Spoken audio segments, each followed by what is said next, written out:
Kaustics from Vinci Institute of Nuclear Sciences, and he's going to talk about application of catastrophe theory in quantum mechanics. So Marko received his PhD at the University of Belgrade University in 2014, and since 2010 he's at the Laboratory of Physics of the Vinci Institute of Nuclear Sciences, where he's now a group tutor. And so his interests are focused on scattering theory, both classical and quantum, nonlinear dynamics, information theory, and emergent phenomena, with emphasis on numerical methods. So, Marko, now the stage is yours. You're welcome. Thank you very much. I want to greet you from Belgrade, and I will speak about application of catastrophe theory in quantum mechanics. So, once I was visiting GNR in Dubna, and I was privileged to interact with the great Russian physicist Nikolai Plakida. And he advised me, so whenever you have a complicated talk involving complicated concepts, start your presentation with a joke. So instead of joke, I have a few slides. So those first slides should not be taken too seriously. So this is outline of the talk. And now let's begin. So here you can see structure of worldly power. We see the devil on the top, and his rule is resting on 3 pillars. So you see here evil incarnate, banking and finance, and mathematics. So Lattice said and written about these 2 pillars, and I will try to focus on this pillar, which is not too well known. So it was clear from the beginning of mathematics that these things are not too clear. So you have here several examples from dawn on mathematics up to the modern times. And why is that? Why people think that the devil works through mathematics? Well, according to the great Russian scientist Vladimir Arnold, beauty and simplicity and usefulness of mathematical models are so great that they can become sources of irrational beliefs. And actually, he told this for creator of catastrophe theory, René Thom. Okay, now seriously, it is remarkable that mathematics is so successful in modeling of continuous changes. And this is well-known fact, and I don't need to spend any time explaining it. I use it to make this introductory joke. And even if I do physics and use mathematics almost on daily basis, I'm still puzzled how mathematics is useful for modeling continuous systems. This is very well known, and it is used for 300 years quite successfully. But there are also another type of changes in reality, and those are discontinuous or sudden changes. So what I mean by that? Well, let's examine Stewart swing. So to create Stewart swing, you need a sheet of parabola, part of parabola made of metal and heavy magnet. So for simplicity, let's assume that this magnet is very heavy. So whenever you put it on this metal sheet, you force center of mass to be in this particular point. And you observe how this system evolves. So you put it, for instance, in this position and let it evolve. And this sheet will go to the series of intermediate stages, and it will end up in some equilibrium configuration. So we can set and determine this state by stating what is the value of this angle measured from the apex of parabola. And now we ask the following question. If we move position of this magnet, what will happen? Well, most of the time, nothing will happen. You shift a little bit, and then you will go to the new equilibrium position, which is very close to the starting one. But for some position of the magnet, your sheet swing will jump suddenly and violently. So actually, this evolution is not really discontinuous or sudden, but if you compare it to the relevant time scale, it is practically instantaneous. So this is what I mean about when I say sudden and discontinuous changes. And analysis of this kind of system, this kind of behavior is actually modern. And puzzled with this kind of problem, René Thom walked along the Champs-Élysées, and one day he was approached with Mephistopheles. And let's see what those two guys are up to. Well, in catastrophe theory, state of the system is described by a set of variables, which are called system variables, and they depend on some physical parameters. An equation defining this state is given in the most abstract sense with this implicit equation.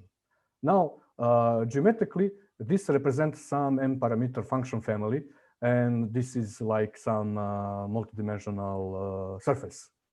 And generally, trivial surfaces which are just monotonous are not interesting for physics. You will rarely find them.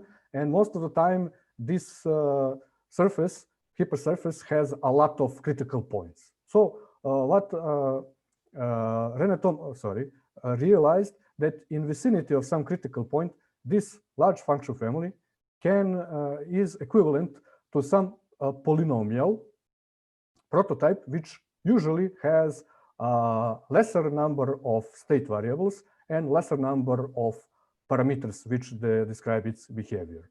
And this is actually not something truly deep.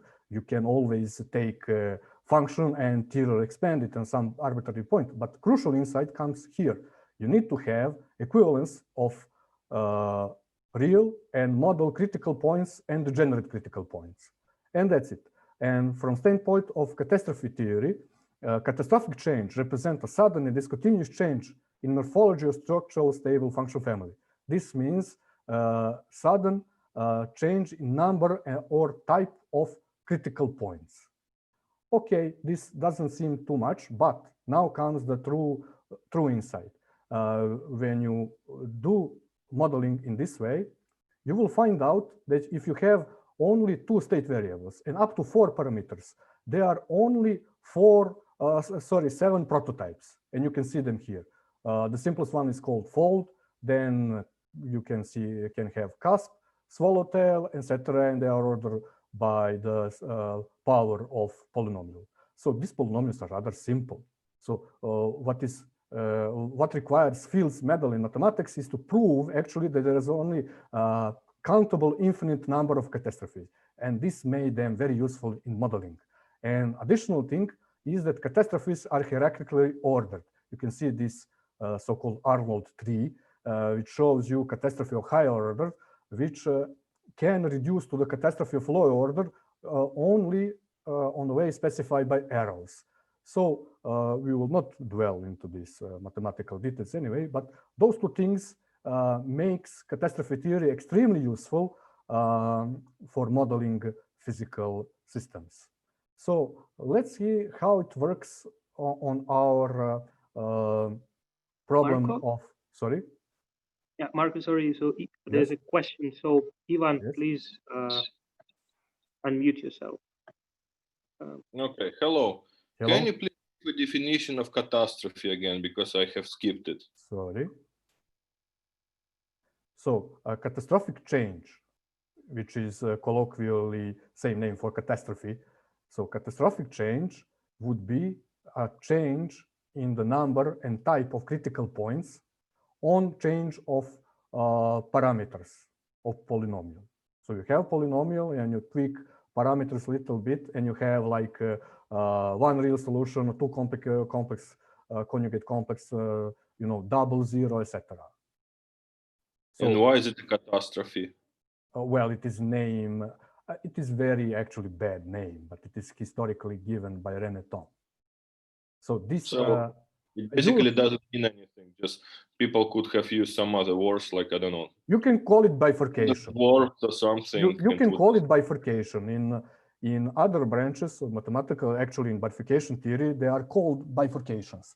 But what he meant that resulting topology, usually of something modeled with these catastrophes, change significantly. And in that respect, it is maybe it's better to call it perestroika, like Arnold suggested, you know, like reconfiguration, not catastrophe. People usually imagine that it's like an earthquake or something like that. No, it is significant topological change. And it happens even for infinite changes in system parameters when you go to the critical value parameters. Usually topology, you know, is very difficult to change. You change something and then it's a little bit stretched or a little bit shifted. So what he meant that this drastic change in topology of your system. So this is the reason why he called it catastrophe. But you're right, it is too bombastic, but this is historical name given. Okay, I hope this answer is satisfactory. Let's go here. So let's examine this dynamic from parametric space. Actually, parametric space for this example is just a regular plane showing possible positions of our magnet. So if we put magnet, for instance, in this area, you will see that we have only one equilibrium configuration. But when we move our magnet, our sheet will just move slightly. But when we go and cross this red curve, this stable state will become quasi-stable, and it will bifurcate into two stable and one unstable point, and our previous state will become unstable. So our sheet swing will jump to the new nearest stable state. And you can make this analysis by solving Newton equations and trying to find asymptotic of solution. And at the end, you will find out that this behavior, so this transition, is totally captured by these catastrophic polynomials. And his degenerate critical points are those critical values of parameters which gives us transition from this normal, smooth following of neighboring configurations to the sudden jump. In that sense, this is catastrophe. And this line in parametric space, so lines which give us double degenerate critical points, is actually this cast curve. And this is precisely totally equal to the one you will obtain analysis of full problem. So it is quite remarkable that this simple polynomial captures this behavior exactly. And this is one very nice example why catastrophe theory is so useful. So you reduce all complexity to this rather simple looking polynomial. In essential, you see, this is actually two-dimensional, okay? And what about other behaviors, for instance, like wave behavior? So I will just run through hyperbolic PDES, partial differential equations, and have a look about at asymptotic shortwave and asymptotic of their solution. So in general, hyperbolic partial differential equation can be written in this form, where this is a general linear operator. And even since we are interested in shortwave asymptotics, we look solution in this form. So you see that short wavelength corresponds to lambda equals 0. And we plug it into this equation, and this equation reduces to the set of two equations. One is called characteristic, another one is called transport equation. For example, in case of quantum mechanics, this one will be Hamilton-Jacobi equation, and second one will be equation of continuity. Details of this are not important. What is important is here. Sorry, why this? Here it is. This equation, details are not important, have a special property that you can find a set of trajectories defined by these equations, along which your parabolic partial differential equation reduces to the set of ordinary differential equations. See? And those fast-spaced trajectories are creating some kind of manifold, which is called Lagrange manifold. And actually, this is domain of your solution. Along every of this curve, you can solve equation defining a phase of the wave and amplitude of the wave. And this is important, and I speak about this only because in semi-classical approach to the quantum mechanics, this manifold is constructed from classical fast-spaced trajectories of your system. And then you applied semi-classical quantization procedure, you have some integral, and you have your semi-classical solution. So, but this procedure is more general, and it's applicable to any hyperbolic partial differential equations. And in the result, our solution is given by this kind of integral. Why? Because this parabolic equation is linear, and general solution is superposition of those elementary solutions we presupposed. So what is really interesting, if you take a look in this form of this integral, you will see that it is generally equal to 0 unless you have unless in vicinity of a critical point of the phase function. See? And it is then obvious, then excellent approximation of this integral can be obtained if you neglect, for instance, dependence on phase. This is something not total on amplitude. It's not something obvious. And if you model this phase function, which can be very complicated, and usually it is, by catastrophic polynomial, which has the same structure of critical points, because anywhere in between value of this function is meaningless because it will give 0 contribution to the integral.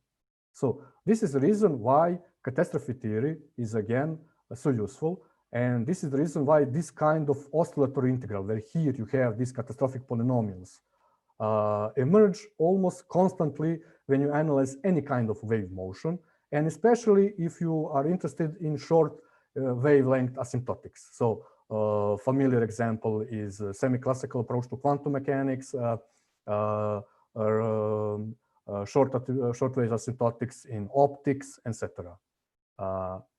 So let's see how this works in context on quantum mechanics. So what I have analyzed is dynamics of particle in potential of optical lattice. So optical lattice is potential is produced by superposition of two lasers, and we have potential, resulting potential, which is simple cosine function.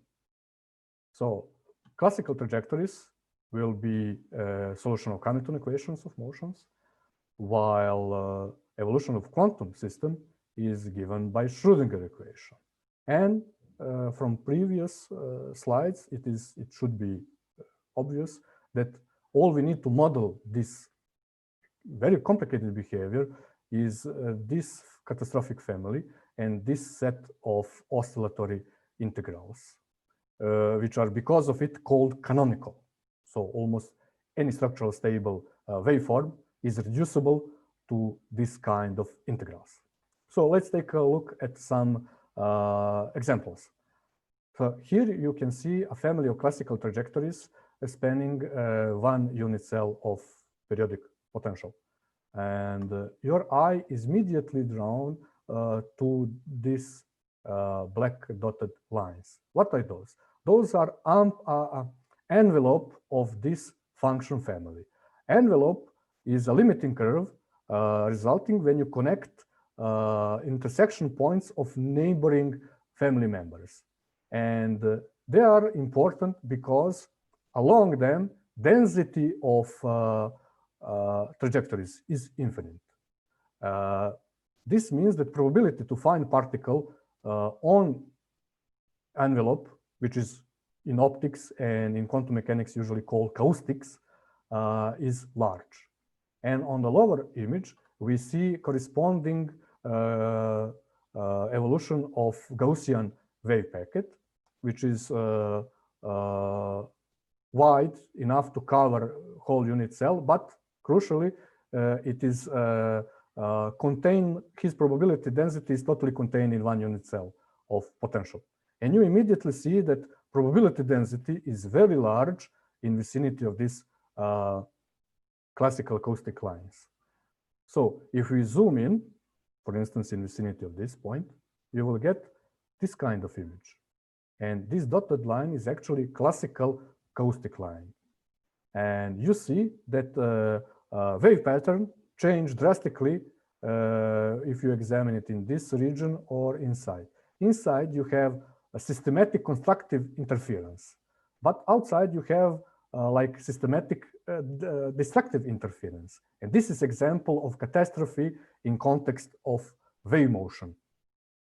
And can we model it? Well, you immediately recognize this kind of cast curve as I showed it in example of Stewart swing. So what I have done, I have found equation which describe this curve. This is actually the same 4-degree polynomial which I showed you. I find out his coefficients. I literally plugged it in oscillatory integral. There is a library called Catastrophes written by Connor. Maybe you heard about it, great name in quantum chemistry. And this is a result. Remarkable. It is simple as that. So you model this so-called bifurcation curve or catastrophic manifold, because this is the set of points after which separate different behavior of your system in this mode, different mode of interference in this particular example. And similarities are remarkable. But this is nothing new. This was done already and known already. But I was interested in how this evolution looks like in the fuzz space. And calculations are much more involved, and this is not done too often.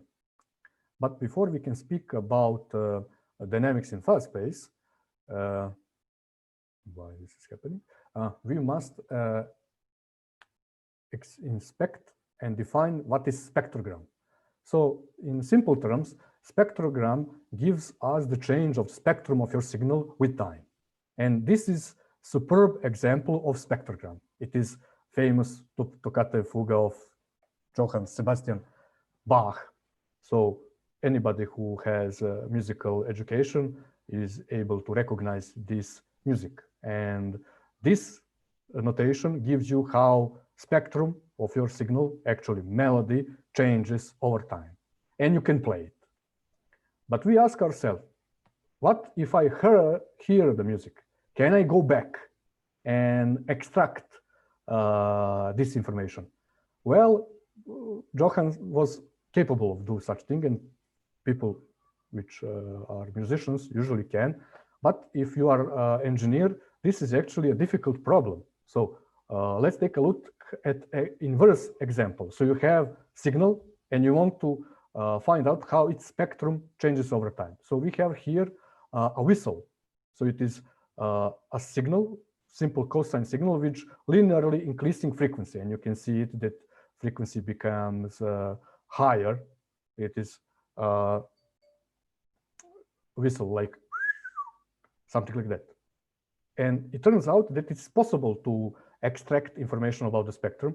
And this is something, what you need to do is to take now it's called Wigner transformation of your input signal.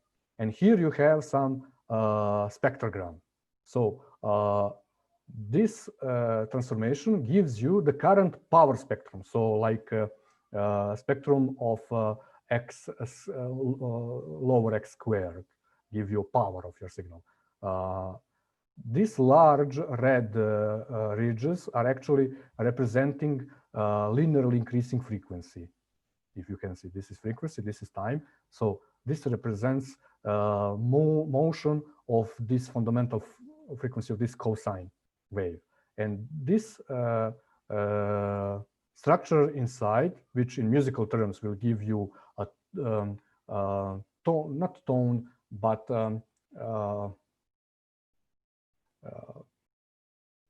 not tone, but like uniqueness of your instrument, its spectral composition, gives you sound of your particular instruments. In signal processing, those are called spectral leakaging artifacts, and they are caused by the fact that this signal is actually finite. But we will see now that in physics, those are not artifacts, and those things structure inside carry useful information. So now when I have set preliminaries, I can now speak about dynamics of our wave package in fuzz space.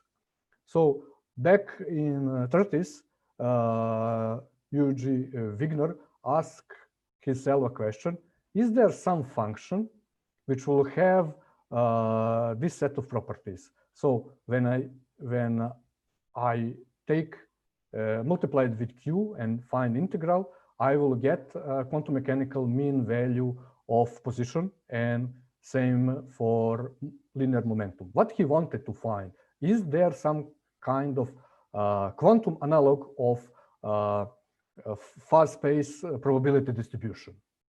And it turns out that there is, and it was actually not derived by Wigner. His friend Szilard, actually in friendly conversation, told him that all he needs to do is to take this kind of, now called Wigner transformation, probably it should be called Szilard transformation of wave function. And this is very well-known definition of Wigner function. And this function has remarkable properties. It is real, what probability density should be.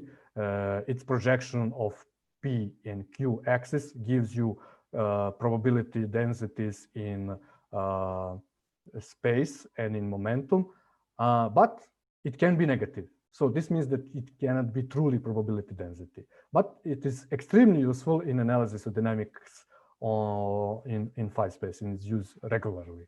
So let's see how some Wigner functions look like. So this is one example of Wigner function. So I take a slice from this previous graph for tau equals 0.5. And for this particular value of tau, I calculated Wigner function. And you see this very strange looking result. For example, those arrows indicate boundaries of unit cell. And I explicitly checked probability density. Outside this interval, it was completely negligible, even in logarithmic scale. So I was seeing nothing. But Wigner function, I hope you can see it all. It is difficult for me to see because of light. I have better images to show you later. But I think you can see this strange looking cusp, which is located on a boundary of unit cell, and some arc of non-zero Wigner function here and here also. And I was puzzled. Immediately, I thought these results are wrong. And also, I see this kind of cusp-shaped interference here. So I need to make some sense of it, and I try to model it. So what to do to model it? Well, I supposed that it is possible to use catastrophe theory.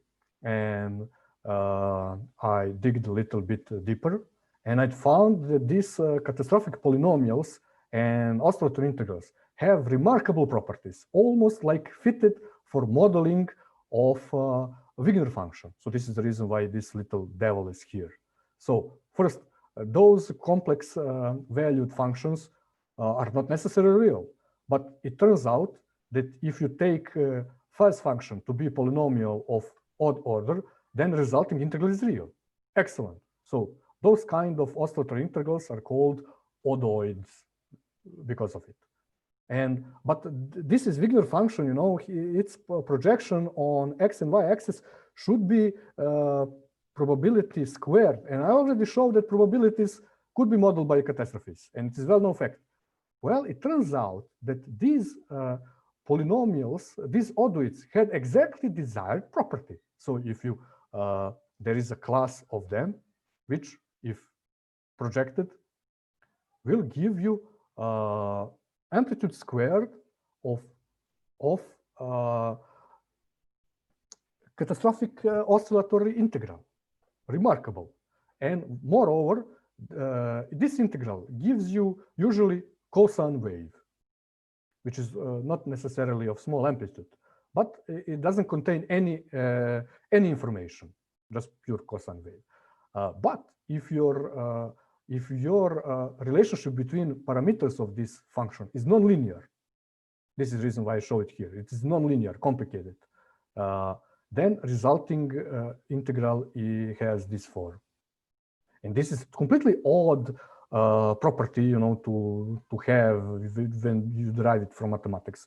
But it turns out that it's essential, and you will see now immediately why. This is the reason why this little bit devil is here, and this exact form is totally unimportant. Remarkable thing to carry home from this slide is that I found out that these catastrophic potentials, polynomials, and oscillator integrals have these exactly desired properties. And now let's see some catastrophic models generated by these catastrophes. So here you can see the line which represents a fast portrait of our classical system. And if I find out his equation, I concluded that it cannot be modeled by linear relationship between between polynomial coefficients. It must be nonlinear.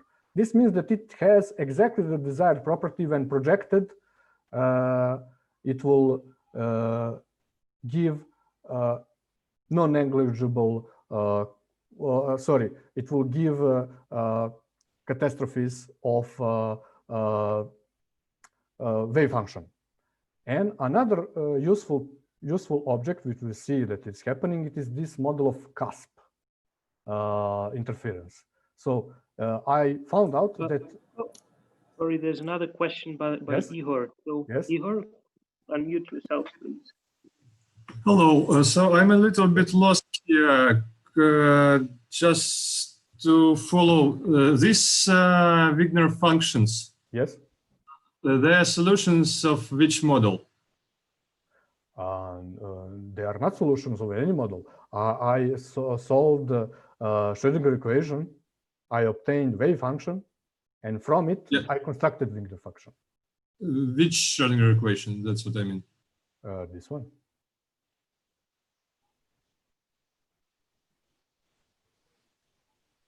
Here, with this potential. I see. Thank you. And then, so those two Wigner distributions. Yes. They are solutions at different time moments or different parts of phase space, or. This particular one here corresponds for this different time. And it gives you view on your wave function for this particular time in the fast space. I see. So and the later two are some parts of this figure. Sorry. And those two diagrams or two plots later, they are parts of this figure, right? No, not of this one. Those are necessary ingredients which I will use to model it. So what I wanted to say, I will just wanted to mention it, that there are two kinds of these oscillatory integrals which I will need. One giving this kind of behavior, which is called fold, just like normal waves. Imagine that they are emanating from this curve, you see? And it is a wave motion associated with a line. This is important thing. And since the important thing that this line must be curved. So this is this part of nonlinear. I was just wanted to explain it. And another necessary ingredient is wave motion associated with this kind of cusp curve.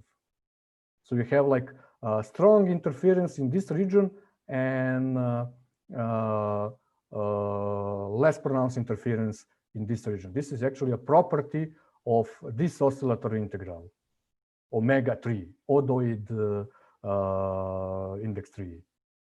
So basically, then do I understand correctly that these two Wigner functions? Yeah, those are like prototypes.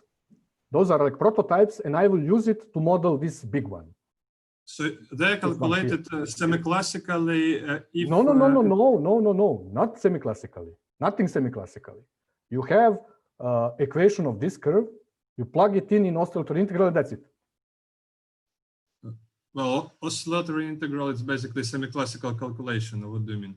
No, you can derive it from semi-classical, but there is a very difficult proof that, and which I tried to illustrate, to hint on, that they will emerge not just in semi-classical analysis. Actually, a general type of solution, if it is structurally stable, then it's locally expressible in the terms of oscillatory integrals, if you are dealing with wave motion. But it's a little bit difficult to explain. So I go around and mention semi-classical. I introduce it to semi-classical mechanics, which is more familiar to people. But basically, it is calculated using oscillatory integrals. Yeah. No, from mathematics. From mathematics. No simplified modeling. This result, which I show, it is exact. It is numerical solution of Schrödinger equation without any simplifications. And then how do you introduce these germs of catastrophe, or how do you call them? So I thought that you are substituting action with these potentials, so germs of catastrophe, and then you calculate oscillatory integrals. Yes. And exactly. Which corresponds to what kind of a Schrödinger equation? You're quite right. Sorry, this is a detail I skipped to mention. This approximation works only locally. So you're quite right. They are not a true solution of Schrödinger equation. No, they are local models of actual solution of Schrödinger equation. For example, those polynomials are usually exploding, going to infinity. You see? But if you are looking locally, then you don't have problem that x tending to infinity is infinite. So you don't care. I see. Okay, thank you. Did I make it more clearly now? Yes, a lot. Thank you. So those are basic ingredients. Actually, you stopped me at the right point. I just wanted to explain it. Those local ingredients, now I will use to model and to make sense of this complicated behavior, which I obtain numerically without any assumptions. And I don't use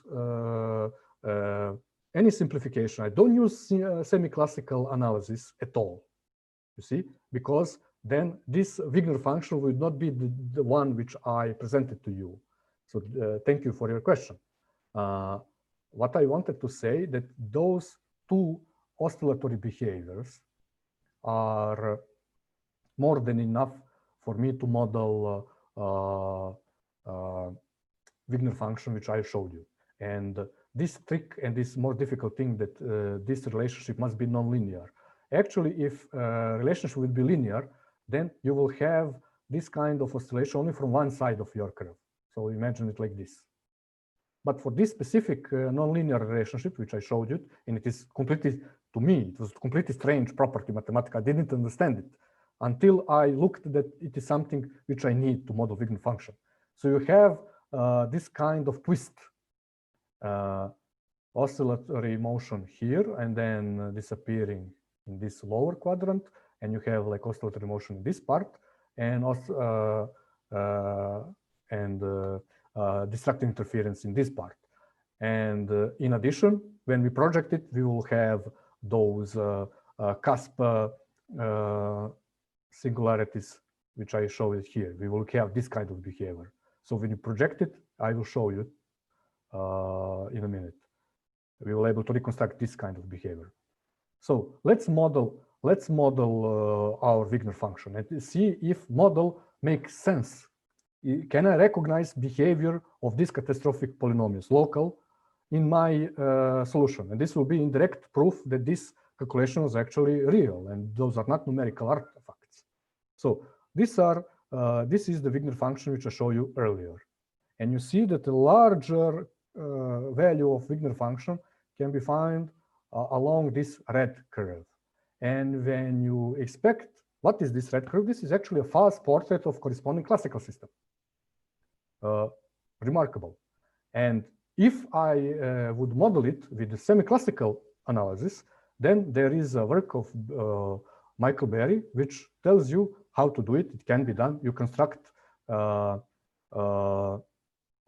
all curves which give you shifts in interference, catastrophic changes in phase space.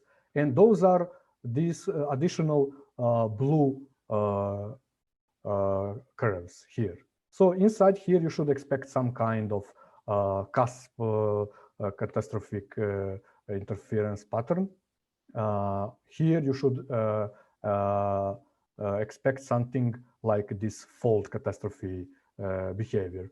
But we noticed that there are solutions outside of this domain. And what is interesting, that semi-classical solution doesn't allow you to go into this region here because there are no classical rays there.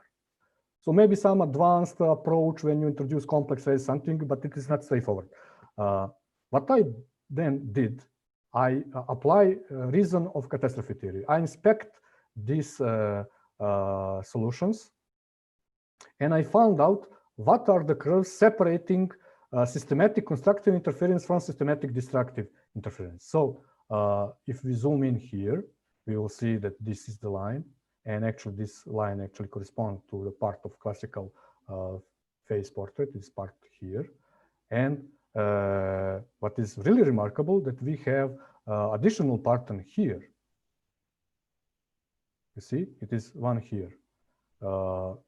And I was puzzled if this part projected should give me something,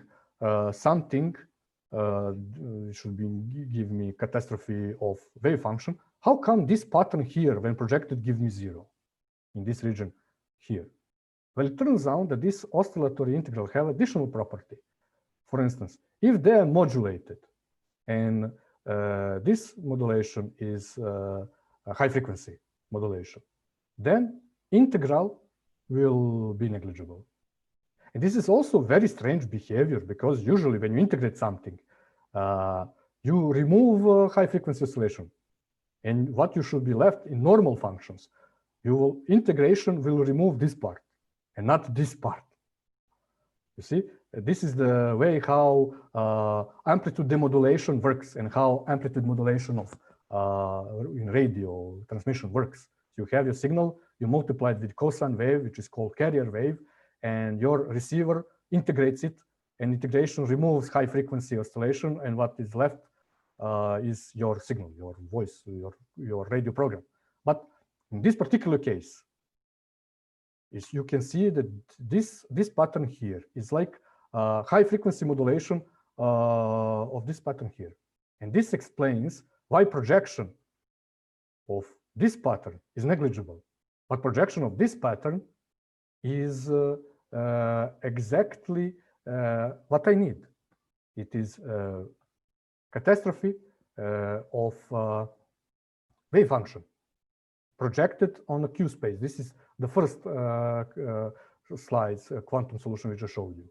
And same applies for this behavior near this cusp line. So zoom, a large view is shown in this figure, and you can clearly see systematic constructive interference here, and almost no interference in this part. You just don't have systematic destructive interference. And this is actually property of this Wigner function. So to model it, I just derived equation for this curve from this graph and plugged it in, and I found remarkable resemblance of this model. And if I zoom in here on this new discovered patterns, which I originally thought they were numerical error, I have found that they are again modulated. And what this modulation tells you when you project it here in this region, it will have 0 contributions. So this is the reason why little red devil is also put here. So this completely strange behavior looks like they are designed to be used to model Wigner functions and behavior and dynamics of your system into fuzz spaces. And the numerical solution here is very complicated. And to make this plot, you need to calculate Wigner functions with very high resolution. So this particular image has 20,000 times 60,000 pixels. It's extremely difficult to work with it. You cannot zoom it. You cannot do anything. But when you have correct models and use catastrophe theory, you can, all this complexity of these shapes, you can reduce to playing with the polynomials. So I hope that this example convince you that catastrophe theory is actually very useful. And it is actually not useful for everything. And here we can see 2 examples for catastrophic occultism. And 2 bad guys, to call it that way, why catastrophe theory is not so well known. It is actually because of their 2 fathers, René Thom and Christopher Zeman. You cannot tell who is better mathematician, and they are great names in mathematics, but they try to apply catastrophe theory almost everywhere. And you can see this catastrophic model of nervous breakdown or the policy decision-making process during war. So those models are actually far-fetched, and there are reasons why in modern times catastrophe theory is better known as singularity theory. So what I want to say, not all processes are catastrophic, but those which are can be very useful and successfully modeled by catastrophe theory. So that's it. Those are conclusions. Thank you for your attention. So thank you, Marko, for this talk, and the floor is open for questions.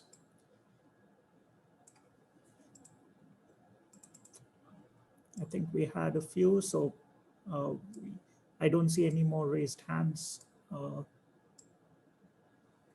the audience at the moment.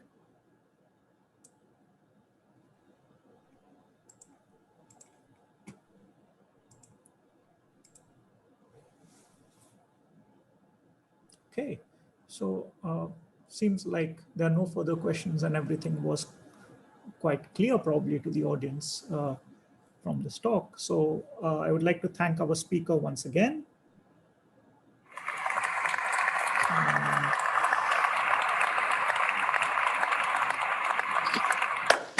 And I think we'll take a short break, and then if Alexei